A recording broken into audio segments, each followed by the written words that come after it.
Hello, I'm Sophia Kilgil, Senior Nursing Instructor. Our subject is Community Health Nursing Diploma Year 2.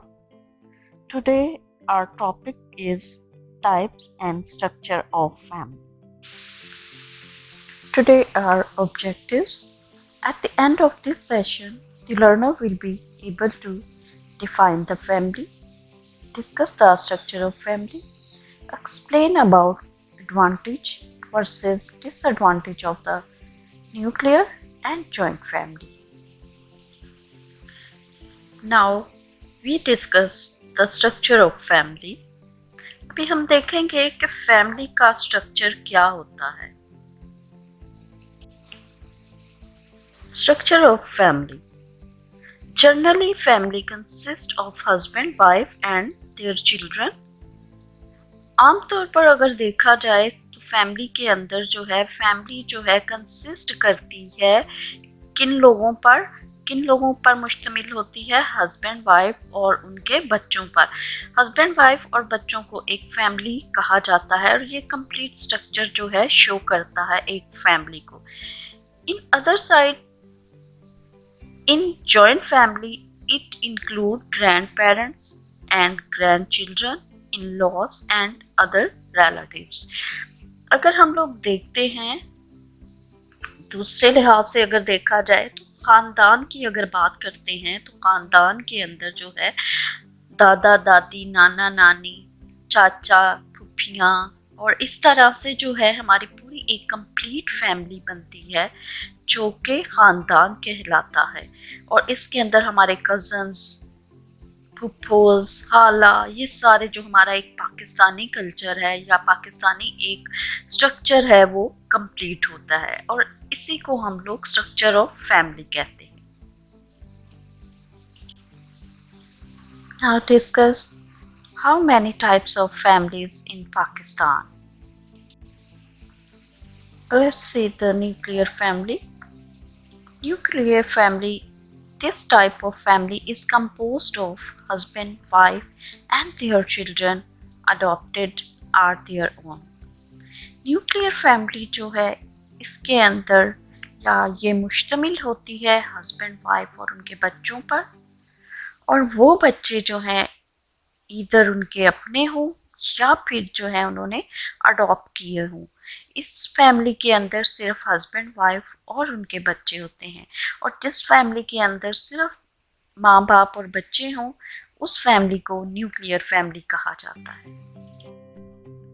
Number standard family, ये एक ऐसी family होती है जो traditionally क्या होता है मिलकर रहते हैं और कंसिस्ट करती है फादर, मदर और चिल्ड्रन पर. यानी इस फैमिली के अंदर माँ बाप, बच्चे, अगर बच्चे जवान हो गए हैं तो आगे उनके बच्चे जो है वो भी एक साथ मिलकर रह रहे होते हैं. इवन के माँ बाप के जितने भी बेटे हैं या कभी ऐसा भी होता है कि बेटियां भी जो हैं वो मिलजुल कर रहते हैं एक ही घर के अंदर. इसमें ब्लड रिलेशन जो है वो ख़ानदान होता है, वो कुंबा होता है. जैसा कि अक्सर हम ड्रामों में देखते हैं कि लोग क्या करते हैं एक बड़ा सा फैमिली या एक बड़ा कुंबा दिखाते हैं जो मिलजुल कर रह रहे होते हैं. अमूमन ये जो है यूजली हमारे पाकिस्तानी घरानों में भी ये जॉइंट फैमिली जो है ये ट्रेडिशन है. हमारे जो है लोग मिलजुल कर रहते हैं और बहुत कम लोग ऐसे हैं जो बड़े शहरों में अगर देखा जाए तो वहाँ पे क्या होता है कि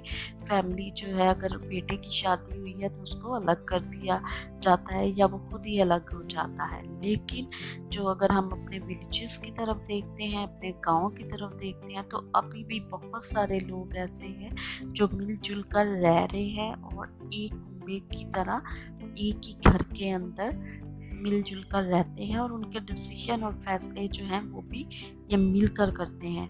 इसमें ब्लड रिलेशन जो है वो भी इंक्लूड होता है. यानी जितने लोग हैं वो मिलकर फैसला करते हैं और क्या करते हैं जो भी डिसीजन लेना है, जो भी घर के फैसले हैं वो मिलकर कर रहे होते हैं. और ये इस जो जहाँ पे बहुत ज़्यादा लोग मिलकर रहते हैं, माँ बाप और के बच्चे, तो यानी कि number of people living together, तो इसे कहते हैं नंबर स्टैंडर्ड फैमिली। और ये एक स्टैंडर्ड है जो कि ट्रेडिशनल है, जो हमारे पाकिस्तान के अंदर राइज है।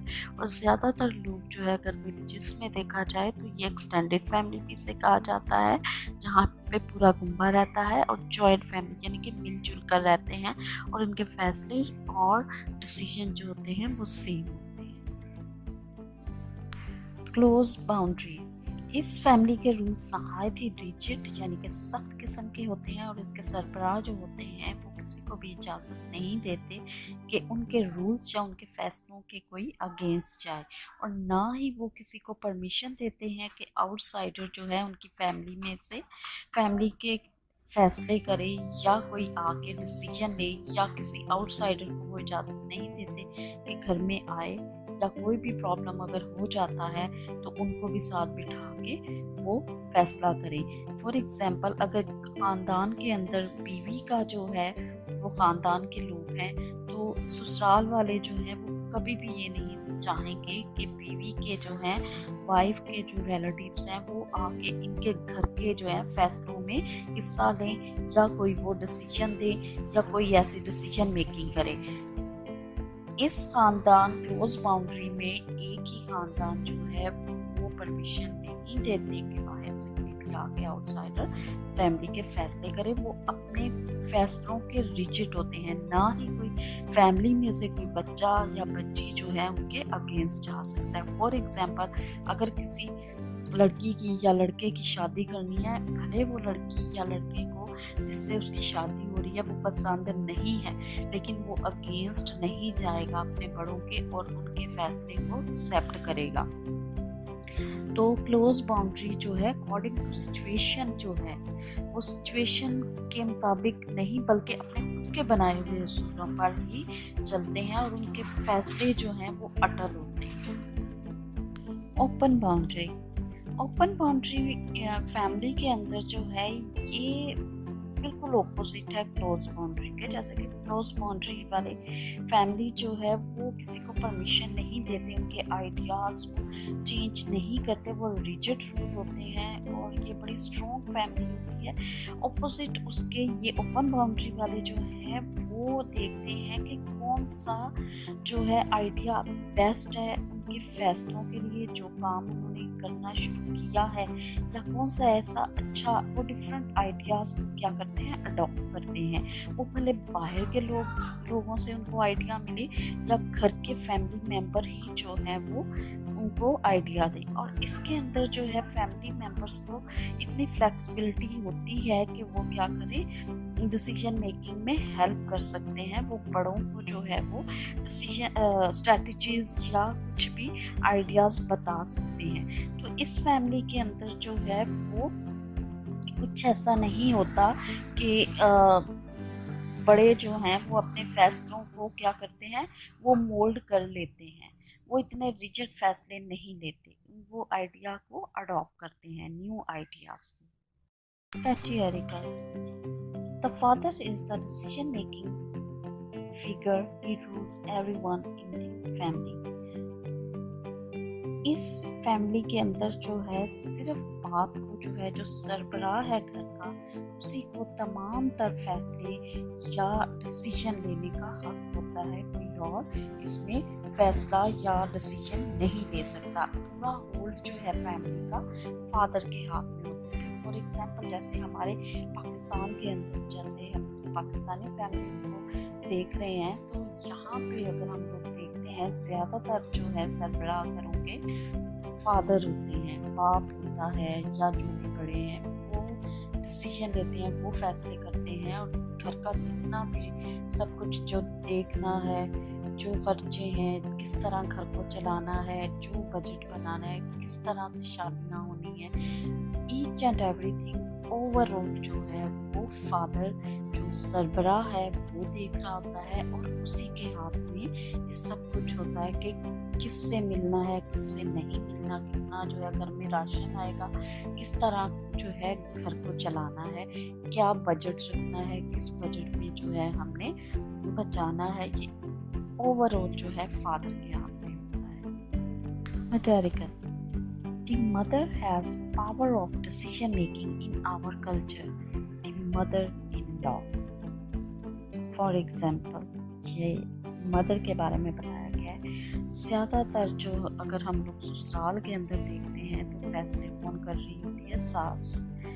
जो भी घर की बड़ी होती है वो फैसले कर रही होती है। और सम टाइम ऐसा होता है कि जो बड़ी सास है उसके अगेंस्ट कोई भी नहीं जाता। फॉर एग्जाम्पल, अगर तो फादर की डेथ हो गई है तो फिर फैसले लेने का हक किसको है? सिर्फ सास को है, माँ को है, वो सारे डिसीजन लेंगे। हाँ, सम टाइम ऐसा भी होता है कि फादर अगर है, उसकी डेथ नहीं हुई, फिर भी क्या होता है तो वो फादर भी माँ से पूछ के, ससुर जो है वो सास से पूछ के फिर डिसीजन लेते हैं। घर के जो भी डिसीजन लेने होते हैं, किस तरह खर्चा होगा, क्या करना है, ओवरऑल जो है, जिस तरह ऊपर हमने बात की इससे पीछे वाली स्लाइड में, तो इसमें मदर जो है वो डिसीजन मेकर होती है, वो डिसीजन ले रही है। Egalitarian, power is equally divided between mother and father. हम लोग अपने कल्चर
या दूसरे 3 बच्चे की समझ में, तो वो क्या कर रहे थे, अगर माँ-बाप दोनों कमा या बाप कमा रहे तो पूरा घर का बोझ जो है फादर पे ही होता है। लेकिन क्या होता है, उनके खर्चे कम होते हैं और घर को वो अच्छे से उनकी देखभाल कर सकते हैं, अच्छे से वो खर्चा कर सकते हैं घर का। और as compare of joint family जो है, इनके जो है ये ईज़िली लाइफ जो है स्पेंड करते हैं। इसी तरह अगर हम लोग जॉइंट फैमिली को देखते हैं, joint family is more wealthy as more earlier are in place, more affection and love between family, यानी कि ये एक दूसरे के साथ इनका जो है ज़्यादा राब्ते में होते हैं, ज़्यादा लव और मोहब्बत के साथ। अगर दादी दादा है तो एक फैमिली, एक बड़ा बेटा उनका अगर कहीं चले भी गए हैं या किसी काम से वो बिजनेस के सिलसिले में गया है, तो माँ बाप जो है वो उनको देख रहे होते हैं, उनकी केयर कर रहे होते हैं, एक ही जगह पे ये रह रहे होते हैं और इनके अंदर प्यार मोहब्बत भी ज़्यादा होता है एज़ कम्पेयर हो। अगर हम लोग न्यूक्लियर फैमिली को देखते हैं तो वो ज़्यादा उनके अंदर जो है वो क्लोज होते हैं एक दूसरे के, मतलब प्राइवेसी उनमें ज़्यादा होती है, सिक्योरिटी जो है वो देख रहे होते हैं कि अगर माँ बाप जो है उनको बाहर जाना पड़ा तो बच्चों की देखभाल किस तरह होगी। लेकिन क्या होता है कि वो इनके जो है रिलेशन ज़्यादा एक दूसरे के साथ जो है बातचीत करने में ज़्यादा क्लोज होते हैं, या उनको जो है फाइनेंशियल अगर देखते हैं प्रॉब्लम नहीं होती, क्योंकि कम छोटा कुंबा है तो उनमें क्या होता है ज़्यादा अगर कमाई ज़्यादा है, माँ बाप दोनों कमा रहे हैं और अगर बच्चे भी कमा रहे हैं तो हर कोई अपने आप को सपोर्ट करता है और इंडिविजुअली जो है एक दूसरे, अगर बच्चे हैं वो भी कमा रहे हैं तो अपना अपना खर्चा वो खुद उठा लेते हैं। तो जॉइंट फैमिली के अंदर क्या होता है कि जॉइंट फैमिली में जो है वो सबको लेके चलना होता है। अगर लास्ट में हम लोग देखते हैं कि जॉइंट फैमिली में जो है एक दूसरे को फैमिली के हर एक पर्सन का पता होता है, इंडिविजुअली फैमिली मेंबर्स जो है एक दूसरे के बारे में जानते हैं। लेकिन क्या होता है न्यूक्लियर फैमिली में, क्या होता है nuclear family are usually well maintain family, और ये बड़ी ही मेंटेन और सोबर कह लें, सोबर फैमिली होती है, और ये जो है एक दूसरे के क्लोज होते हैं, एक दूसरे को ज़्यादा जानते हैं, और इसी तरह ये सिर्फ अपनी ही फैमिली को जानते हैं। जितने घर के मेंबर हैं, 4 लोग हैं, ये चारों आपस में एक दूसरे को जानते हैं। As compare of joint family जो है वो 4 भाइयों के बच्चों को भी उनके अंदर जो है वो प्यार मोहब्बत के साथ रहना, और हर एक को नाम बा नाम और हर एक को जानते हैं। जो पेरेंट्स है, जो दादी दादा है, वो अपने 5 बच्चों को भी जानते हैं। डिसएडवांटेज क्या है, जॉइंट फैमिली जो है अगर हम देखते हैं तो ये एक बड़ा कुंबा होता है, लार्ज फैमिली होती है जिसके अंदर बच्चों के बच्चे और ग्रैंड मदर एंड फादर भी रह रहे होते हैं।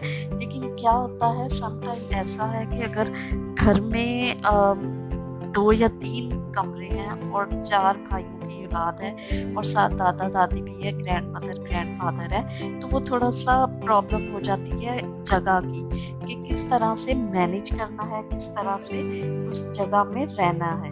तो ये जो है न्यूक्लियर फैमिली के अंदर ऐसा नहीं होता। उनके हो सकता है अगर 2 कमरे हैं और 4 लोग हैं तो पेरेंट्स का एक कमरा होगा, और अगर 3 कमरे हैं तो बच्चों के भाइयों का अलग, भाई का अलग हो जाएगा, बहन का अलग हो जाएगा, और अगर दोनों बहनें हैं तो उनको एक कमरा दे दिया जाएगा। तो इनके अंदर जो है ये प्रॉब्लम नहीं होती जगह की, वो ईज़िली जो है अपने घर में सक्सेसफुली जो है वो रह रहे होते हैं। और जो है जॉइंट फैमिली के अंदर ऐसा नहीं होता, उनमें ये प्रॉब्लम होती है जगह की भी। अगर बच्चों की बेटियां हैं, बेटे हैं और जवान हो गए हैं तो वो कम जगह में रहना थोड़ा सा मुश्किल हो जाता है as compare of nuclear family.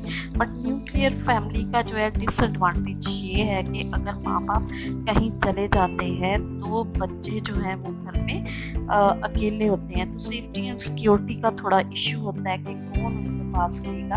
अगर माँ बाप दोनों कहीं शादी में या कहीं भी बिजनेस के सिलसिले में जाते हैं तो उनमें ये थोड़ा सा प्रॉब्लम हो जाता है। जैसे बाप है तो वही बाहर से चीज़ें लेके आता है घर का खर्चा चलाने के लिए, राशन वगैरह, और मदर बाहर बिल्कुल नहीं निकलती। और अगर बाप को जाना पड़ गया है किसी बिजनेस के सिलसिले में, काम के सिलसिले में, या फैमिली के अंदर कोई इशू हो गया, वहाँ जाना पड़ गया है, तो फिर माँ और बच्चों के लिए थोड़ा सा मुश्किल हो जाता है।